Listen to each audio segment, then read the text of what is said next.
За энэ төрөлцөөрсөн та бүхдийн өдрийн амгалан айлтгая. Монгол Ардын намын бүлгийн ээжид хуралдаж дуслаа.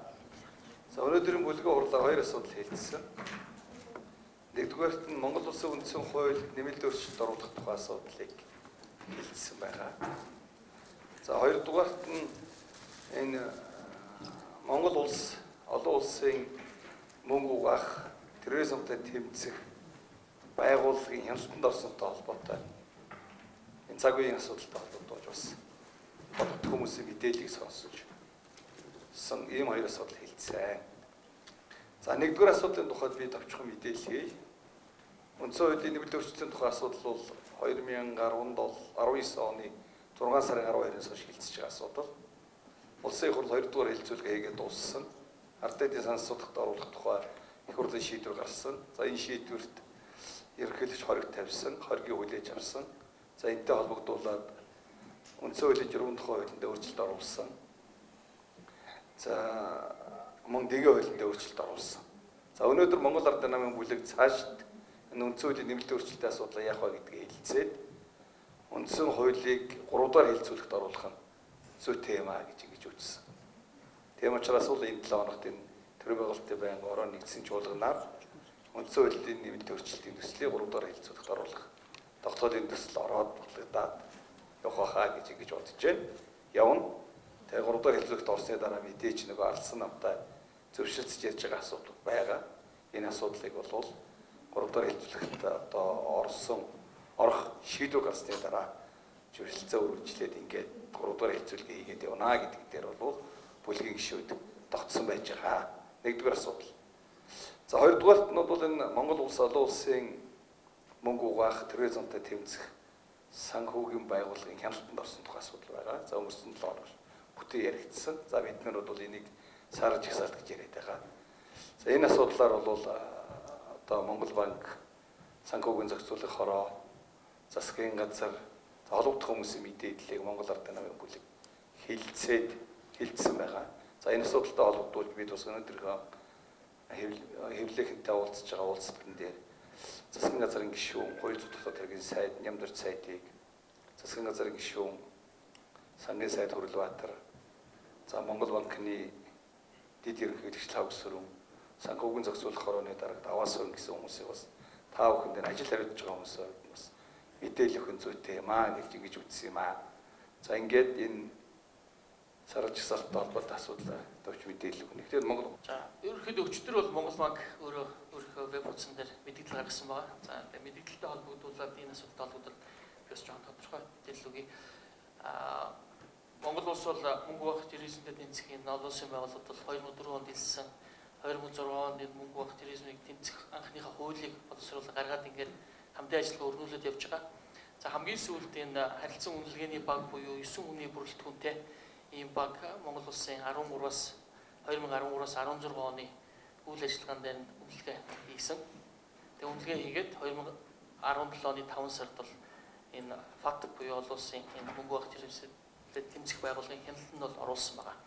За саяны энэ 18-нд одоо 10 сарын 18-нд энэ ФАТК өөрийнхөө зарлаж байгаа энэ процесс бол тэр хяналтанд оруулсныгаа одоо ингээл шалгаад тайлангуудыг үзчихээд ингэж явсаар байгаад ингээд 18-нд бол албан ёсоор энэ хурал дээр ингээд зарлаж байгаа ийм процесс болсон. За хяналт тэгэхээр бол бүр 17 оноос эхлээд явж байгаа гэж хэлж болно.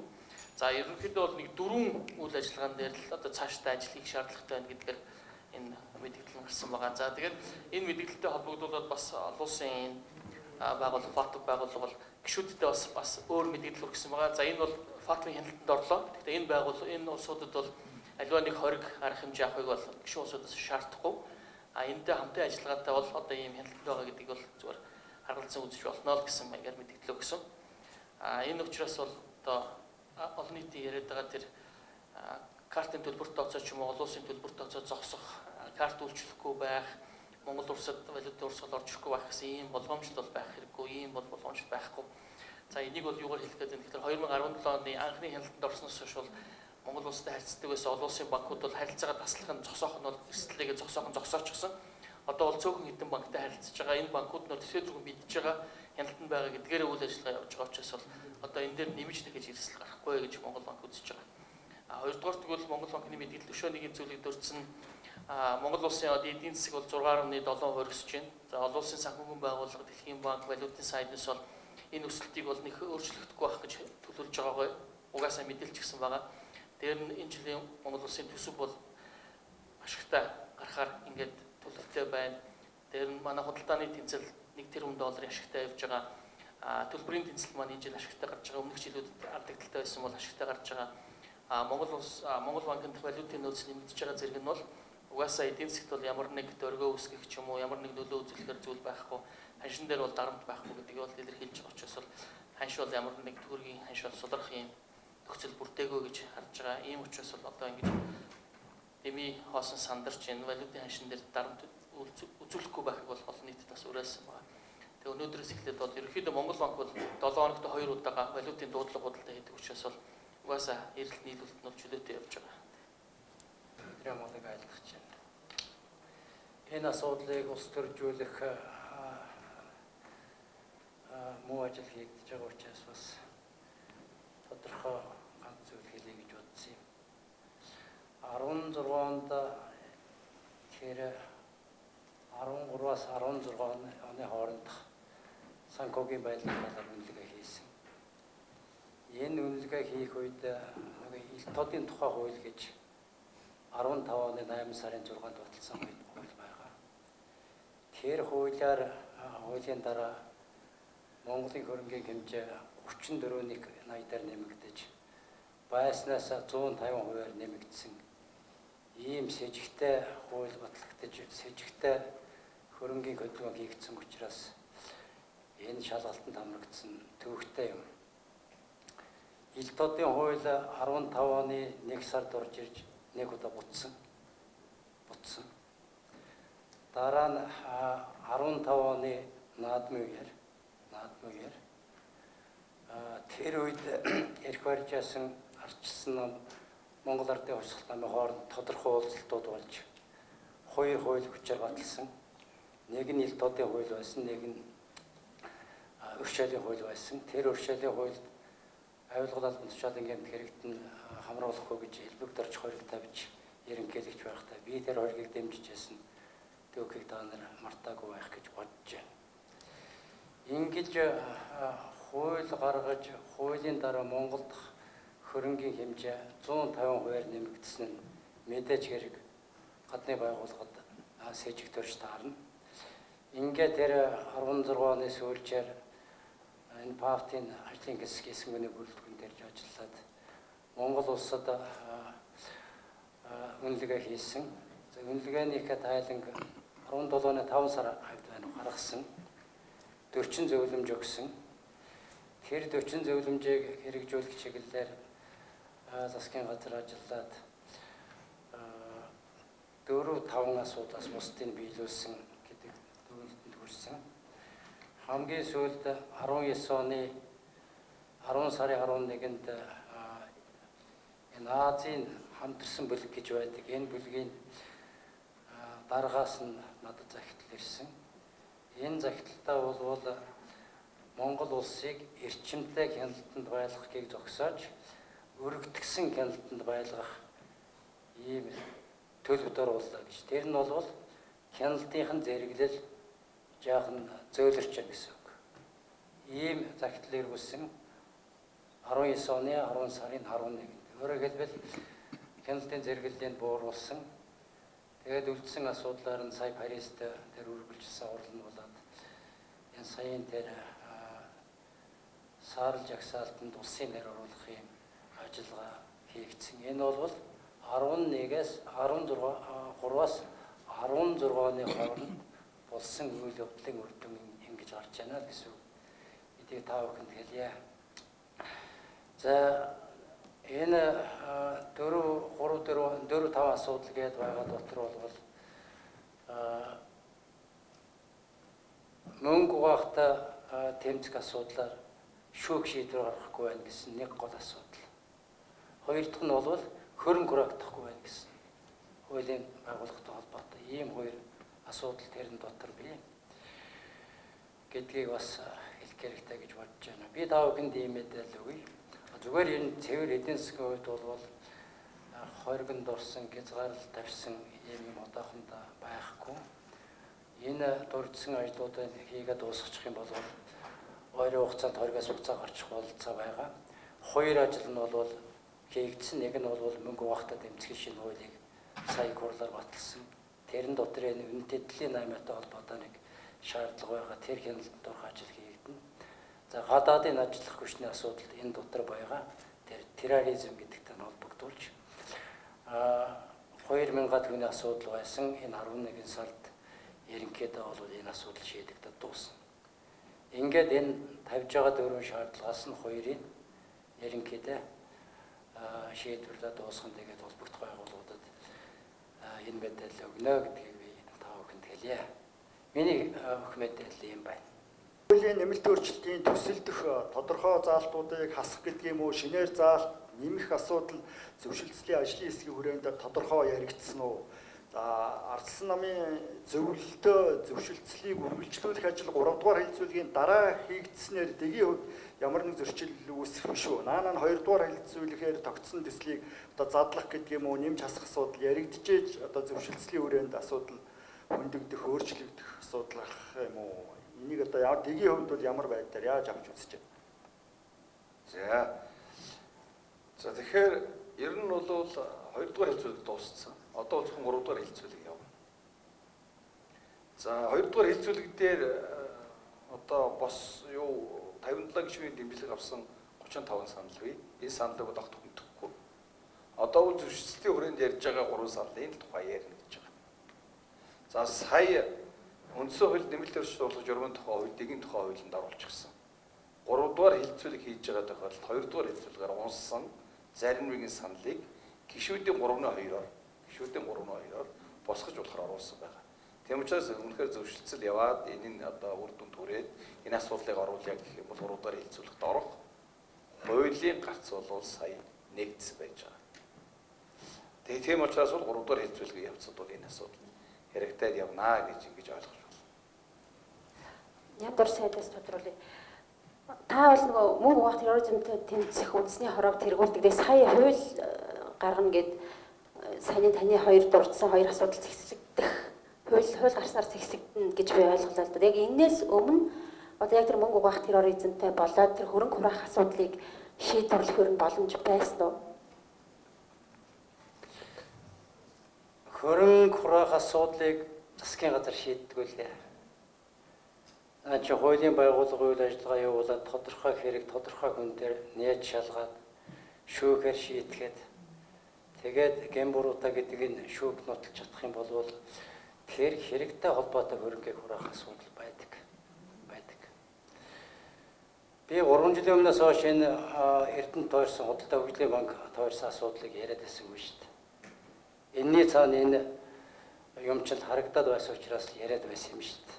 Одоо нэг хэрэг ойлгохтой тэмцэх газар шалгаад прокурор гинаад ерөнхийдөө бол шүүх шилжих процесс хийгдэх гэж байгаа.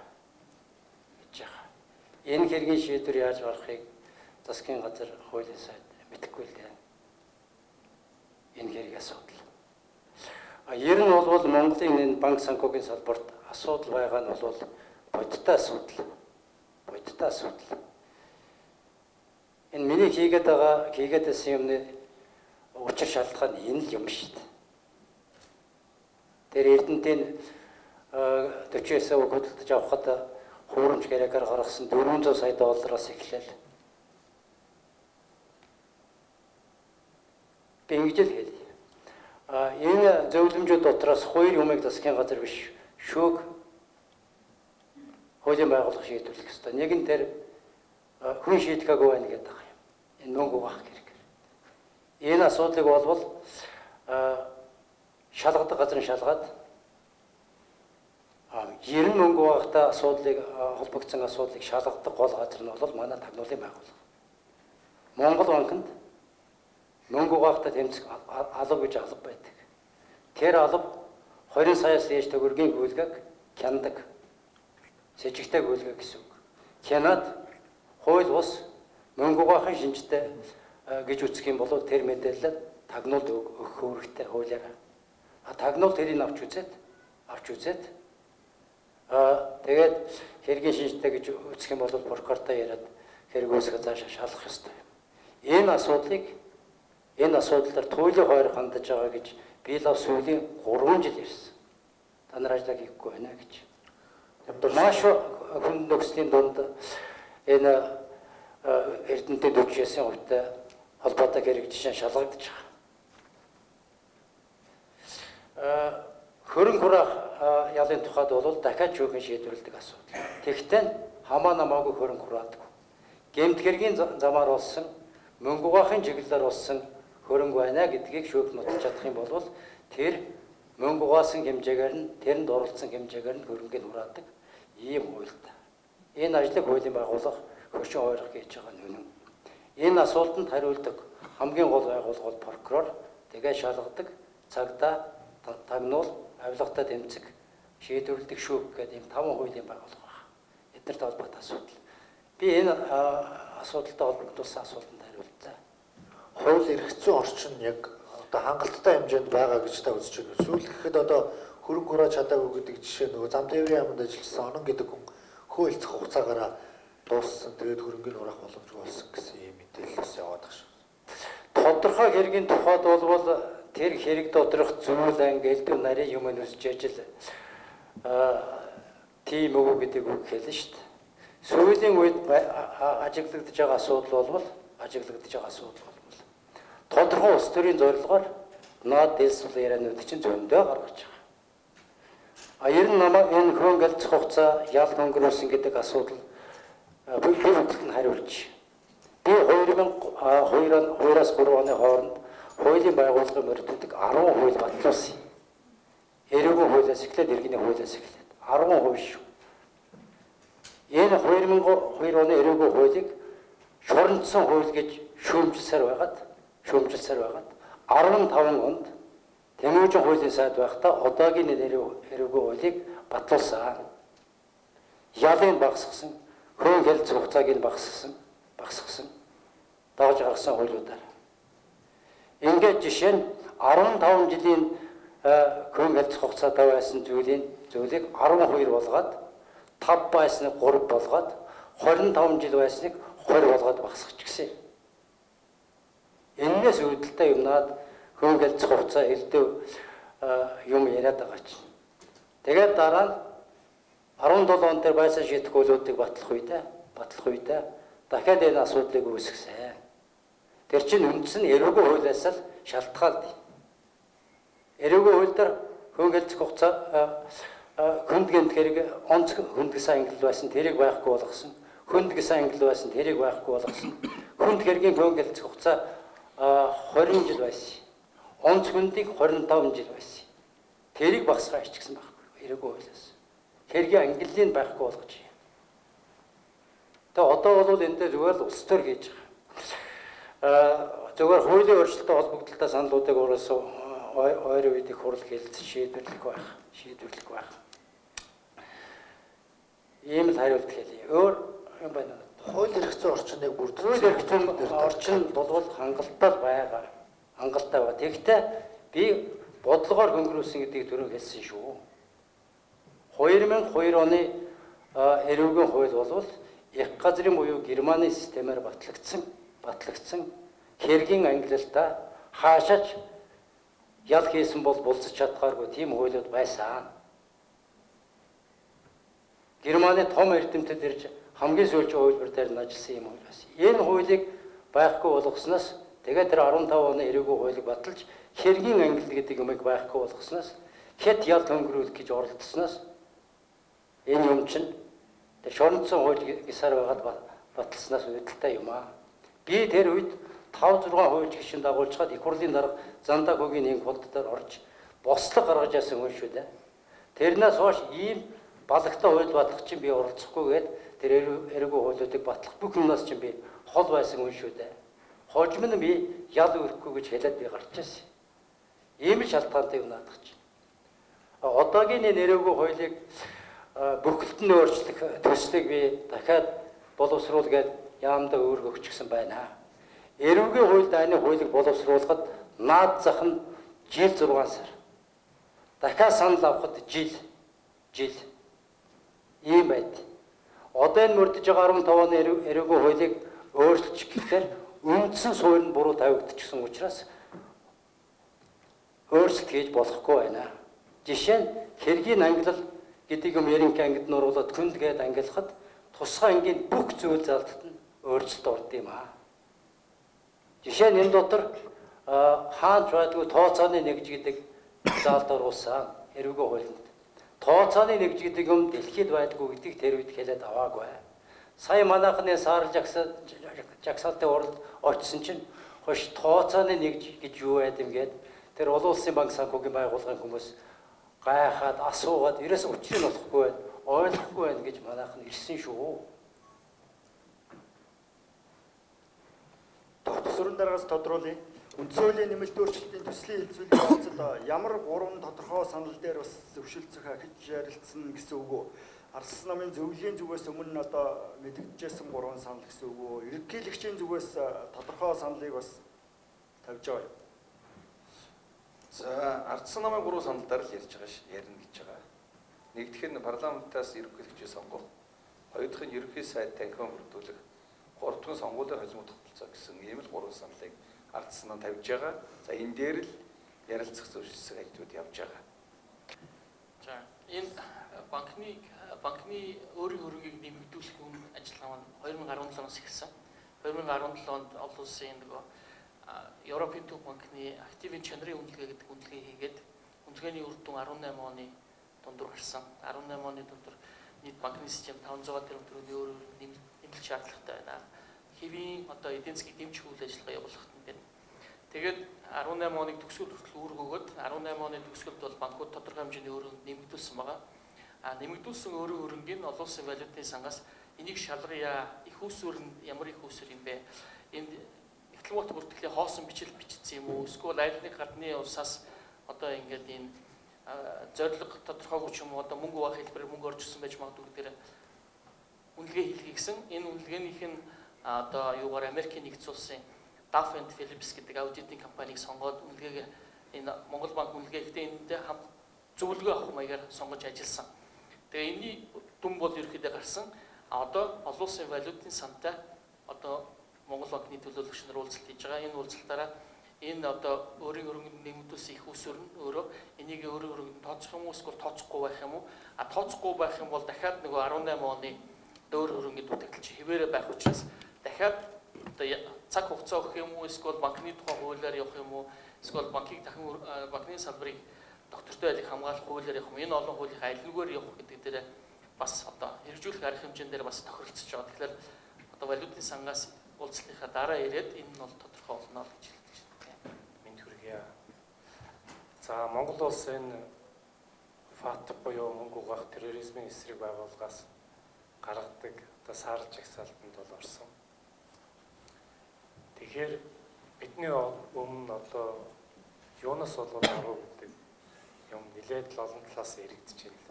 Яг нэг үгээр хэлэхэд бол буруу бодлого, буруу үйлдэлүүд Монгол улсыг энэ саарл жагсаалт руу оруулж ирсэн. Буруу бодлого, буруу үйлдэлтэй дасан зохицсон.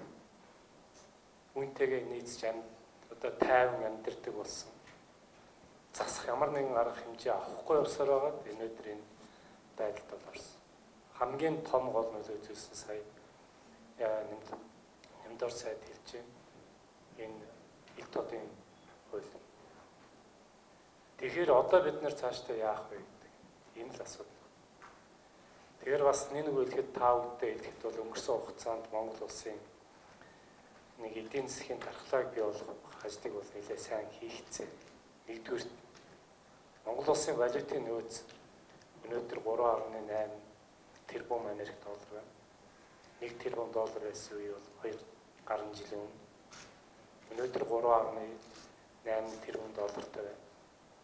Хоёрдугаарт нь өртөө байсан бол одоо ирээдүйн өв сан гэдэг бид хаагдд 313 тэрбум төгрөгийн мөнгө хөрвүүлээд байна гэжсэн бол энэ өнөөдөр 363 тэрбум төгрөгийн мөнгө хөрвүүлээд байж байгаа. 18 онд төсөв ашигтай, 19 онд төсвийн орлого давж биелэх юм горилго одоо явж байгаа эдийн засгийн өсөлт бол өнгөрсөн жил 7.2 одоо 7.3-тай ингэ явж байгаа. Энэ юу гэсэн үг вэ гэхээр Монгол улсын эдийн засгийн дархлааг бий болгох гэж одоо хичээж чармааж ажилласан. Нэг багхан шиг савлгааг даваа гарчих хэмжээний эдийн засгийг бий болгох, Монгол улсын эдийн засгийг тогтвортой хөгжих ийм боломжийг бид нар бүрдүүлэхээр хичээж чармааж ажилласан. Тэгэхээр одоогийн энэ одоо саарж ихсэн янз бүрийн одоо дагсан хориг санкц байхгүй. Учираас одоо энэ Монгол улсад одоо бүрэлдээд бий болсон байгаа дархлаа дээр эдийн засгийн төлөв байдал, экспортын орлогын байдал эднийг харахад бол одоо сандраад ч юм уу паниктуулаад ханш дээш нь хөөргөд байх шаардлага байхгүй болов гэж бодож байгаа. За мэдээж одоо ингээд жагсаалтанд орчлоо бид нар яах вэ гэдэг ийм асуудлууд яригдж байгаа. Тааваг санаж байгаа бол Монгол улс Европын хар жагсаалтанд бас орсон. Тэгээд тэр бол засгийн газар шийдвэр гаргаад нэг 20 хэд хоногийн дотор бол гарч ирсэн. Тэгээд бүтэн сая өдөр бол ерөнхий сайд за энэ одоо богинохоо хугацаанд Монгол улсыг энэ жагсаалтаас гаргах чиглэлээр бол тодорхой төлөвлөгөө гаргаж нэлээд идэвхтэй чармаалттай ажиллах шаардлагатай байна гэдэг ийм бол үүрэг даалгавар өгсөн юмны дагуу бол ажиллаж байгаа. Хэдийн хугацаанд гарахаар төлөвлөж байгаа бол энэ саарл жагсаалтаас зээл зэгсэрлэлт ойрын хугацаанд ингээд сөрөг нөхцөл байдал үүсчих вэ гэсэн тийм тодорхой прогноз юмнууд байгаа болов.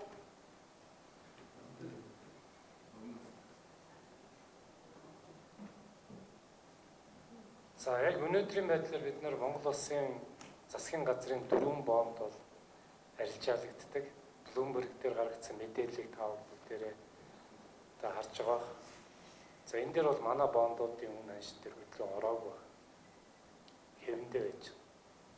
Өөрөөр хэлбэл энэ үнэ саарл жагсаалт янз бүрийн санкц хориг дагалддаг учраас ийм одоо байдалтай байна гэж бид нар бол харж байгаа. За ямар хугацаанд гарах вэ гэхээр бид нэр ФАТ-ын дараагийн уралдаан дээр оруулаад гаргачих одоо энэ хүсэл эрмэлзэлтэй ажиллаж байгаа. Төлбөр тооцоо сат талаар бол Монгол банкнд ямар ч мэдээлэл ирээгүй. За Монгол банк бас энэ олон улсын төлбөр тооцоо хийдэг байгууллагуудтай холбогдсон. Master International, Visa International, UnionPay энэ дээр бол ямар нэг сатал гарахгүй. Одоо энд ямар нэг 20 арга хэмжээ байхгүй ч гэсэн ерөөсөө сатахгүй л гэсэн. Тэгэхээр бол ийм бол энэ жоохон төрөвдөл байна гэж харж байгаа. Төв банк ханшин дээр яг тодорхой нэг мэдээлэл өгөөчдөг. Одоо яг доллартай харьцах төгрөгийн ханш 60 орчим төгрөгөөр нэмэгдчихлээ гэд мэдээлэл яваад шүү дээ. Энэ үний юм уу? Өнөөдөр яг өссөн зүйл байгаа мó? Цаашдаа яг энэ чагсаалттай холбоотой өсөхгүй гэсэн яг баталгааг Төв банк гаргаад хэлж байгаа. Монгол банк бол ер нь бараг 24/7 гэдэг шиг ерөнхийдөө энэ зах зээлийн мэдээллийг байнга авч байгаа. Одоо тэр 8 шарга буюу тэр банкусын зах дээр ханш ямар болж байна, банкуудын цонхны ханш ямар байна гэдэг бүх мэдээллийг авч байгаа. Энэ дээр бол яг одоо яг банкны цонхны ханш бол яг л өнөөдөр Монгол банкны зардаг ханшнаас бол яг худалдаж авдаг, зардаг интервалын хэмжээнд байгаа. Банк ус дээр бол өссөн гэсэн мэдээлэл ирж байгаа боловч яг одоо тэр хагасаа бүтэнсээ дээр байсан тэр хөөсөрцөн ханшнууд буцаад эргэж орж байгаа гэсэн мэдээлэл бол ирсэн ба. Монгол банк бол 7 хоногт 2 удаа энэ банкнуудын дуудлага худалдаа одоо валютын арилжаа хийдэг. Энэ нь өөрөө харилцагчийн захиалгын дагуу хийгддэг учраас бол бүх асуудал бол хангалттай яг л тэр өдрөөр явж байгаа. Одоо маргааш угаасаа дуудлага худалдаатай учраас бол валютын нийлүүлэлт бол өчигдөргөө ямар захиалгаар нь тэр хэмжээгээр нийлүүлэх боломжтой. Тэгээд түрүүн сангийн сайд хэлсэн угаасаа манай валютын нөөц хангалттай хэмжээнд байгаа ямар ч эрсдлийг даах хэмжээнд ирчихсэн. Ийм хангалттай хэмжээнд байгаа л гэж. За санхүүгийн зохицуулах орооны дараагаас энэ валютын ханш өсөхөд бас нөлөөлдөг зүйл нь банкус санхүү за тэгээд энэ валютын одоо арилжаа байгаа шүү дээ. Тэгээд энэ дээр одоо хяналт тавих тэгээд долларын ханшийг одоо зохиомжлоор өсөхөөс сэргийлсэн ямар арга хэмжээ авч байгаа вэ? Та бүхний энэ өдрийн амгалан альтай. Цагуун сул хорооны хувьд банк ус санхүүгийн чиглэлээр тусгай зөвшөөрлөд үйл ажиллагаа явуулж байгаа 500 гаруй банк санхүүгийн байгууллагууд бол бий. Эдгээрээс нэг 50 гаруй нь валют арилжааны чиглэлээр одоо 8 шарга зах дээр үйл ажиллагаа бас явуулж байгаа. Санхүүгийн төсвөл гараанаас өнгөрсөн өдрүүдэд одоо өнгөрсөн 4 өдрөөс эхлээд 8 шарга валют арилжааны зах дээрхийн нөгөө ханшийн хэлбэлцлийг бол манай хян шалгач нар бас судалж үзэж байгаа. Яг өнгөрсөн амралтын өдрүүдээр бол энэ ханшны хэлбэлцэл бол бага зэрэг байсан. Эргээд өнөөдрийн байдлаар бол 92700-аас ингээд доошоо ороод ханшны хэлбэлцэл бол асар тогтворч байдалтай байна гэдгийг гаргасан байна.